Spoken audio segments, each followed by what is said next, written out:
everybody, how are you doing? This is me, Jackie. Welcome on my YouTube channel. Nice to see you. Like you have noticed, I already prepared myself for Halloween, and Wargaming also brought us the Halloween mode, Babylon Forbidden Zone. If you guys remember it as merely in the past, it's gonna start on 16th of October, 4 in the morning until 2nd of November, 3 in the morning. These are CET times, so let's say Germany times. If you progress through the stages, you can get as a reward the Stitch. This is a tier A Japanese heavy premium tank. For this, you will have to defeat the bosses. There are some missions that you have to do.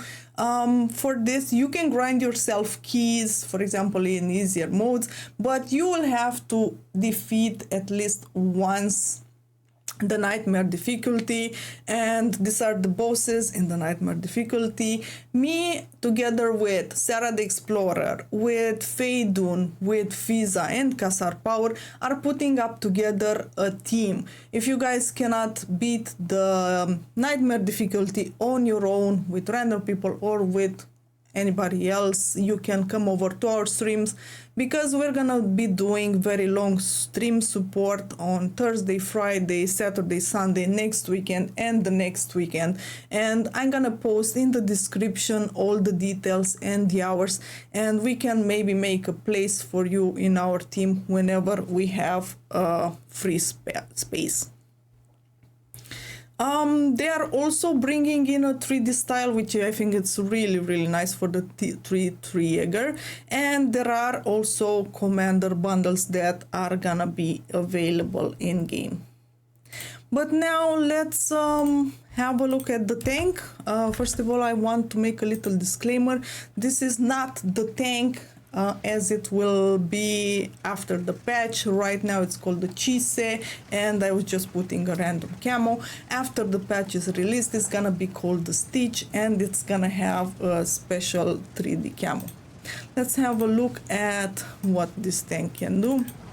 340 average damage, which is very nice for a single shot gun. 220 penetration is pretty low for a standard ammo tier 8.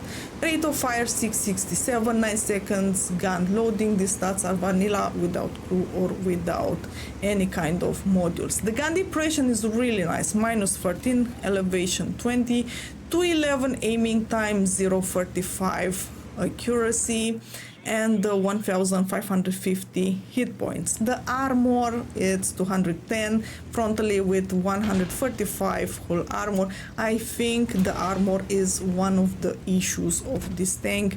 I find it pretty weak. 319 view range, this is very nice, but let's say the view range is not something that we are interested in a heavy tank. And 38 top speed with 14 reverse speed. I was playing recently the E65 Zwilling.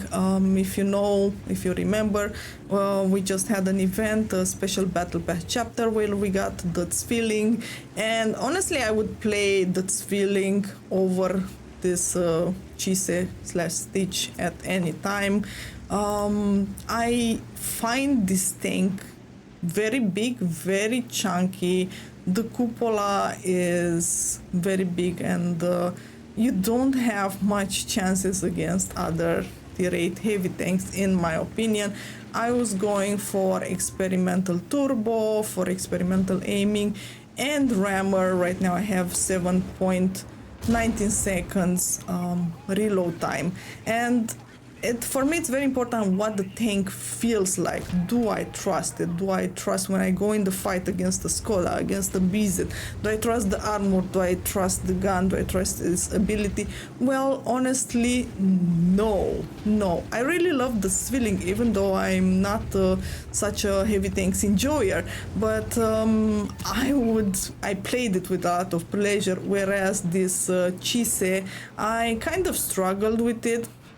In all the battle that I have played, this was the best battle that I had. Like I said, I don't feel it's something that I will be enjoying or playing very much. But we have to also consider that it is a free tank, right? It is a tank. We only have to grind the stages, so invest time into it. And maybe there are a lot of people who don't have a single tier 8 premium tank on their account, and having this tank to grind some credits, it would be pretty nice, right? Because it does grind credits like premium tanks. It is not just premium like a special in the sense that you can train your crews on it. It does make credits. For example, against the AMX, the armor of this tank is not that great. Like if I think about it, we have nowadays in the battle so many auto loaders, so many auto reloaders, so many tanks on tier 8 with a lot of armor. Then we have tier 9s and tier 10s, and this tank would have to meet them, would have to play against them. I find it pretty weak unless you find that very good hold down position. You're gonna be a target. You're gonna be a pretty easy target. And its point is 6 to 6, but I noticed that base is getting attacked, so I would kind of want to go back and defend. By the way, in case you haven't noticed, we have normal AP, the special ammo is also AP, and then we have HE ammo, so it's not like the standard AP hit or AP APCR. It is let's say, if you remember the AMX French heavy tank kind of tanks with AP kind of ammo.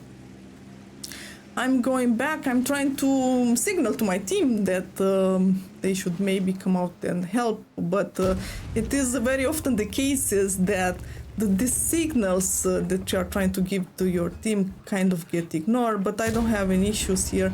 I could eliminate the Kunze Panzer, and I'm going forward to see who else could be here. Everybody kind of got spotted, so it seems that it wasn't such a big danger. So let's move on. We have until now 3 kills, 2700 damage. This is the best battle that I could do compared to Zwilling. Again, pretty average one with Zwilling out of, let's say, 10 battles. Most of them have been very good battles, whereas with this tank, from everything that I've played, most of them have been pretty weak and mediocre battles. Okay, and only the RT is left alive. We are going for it. Like I said, I wanted to showcase you a bit of a better battle to see more of what the gun can do, and these are the battle results. 101,000 credits. We did 3,208 damage, 280 only blocking damage. We didn't get that many shots though, and 562 assists. We shot a total of 60 shells, direct hits 13 with 11 penetration and 1,286 base XP. And because we also spent 40,000 on consumables, we made 33,000 profit. I did shoot a few premium shells. So as a conclusion about this tank, I would say the Alpha is good for a single shot heavy tank. The gun depression is very flexible, -13. If you can find the position to stay hold down, the turret is good, the armor is good, and view range very good, but we don't really care about that in a heavy tank. Mobility is good, but weak hull and armor profile. The slightly low penetration on normal ammo, and it cannot brawl. I don't see this tank as a brawler against tanks like Ice 3, BZ, 176 and so on, and these are just the tier 8s that I'm talking about. Remember that you will have to face tier 9s and tier 10s, but it is a free tank, guys. I mean, we just need to invest the time to finish the progression. And for a lot of people who cannot get or cannot afford the premium tank, I think this would be okay. What are your guys' opinions? And if you need again assistance in Babylon mode, check out the description and I'll write there all the details. Thank you so much for watching. This has been Jackie. Peace out. Have an amazing day.